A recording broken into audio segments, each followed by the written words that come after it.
Hello friends, in this video I will show you how to create website shortcut on desktop. At first we need to go to the any web browser. Now type your web address which you want to display on your desktop.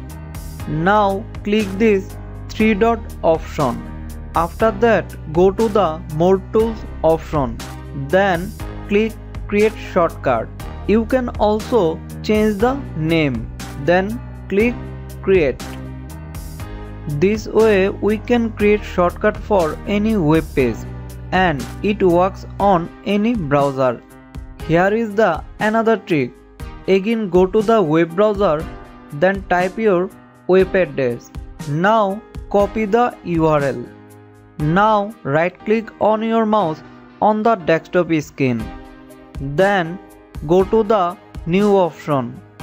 After that you can see the shortcut option. Click this shortcut option. After that you get a dialog box. Then here paste your URL link. Now click on the next button.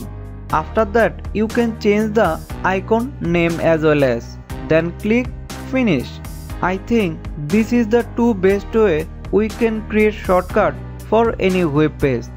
It's tricky but helpful. So guys, if you like my video, please subscribe to my channel for more updates.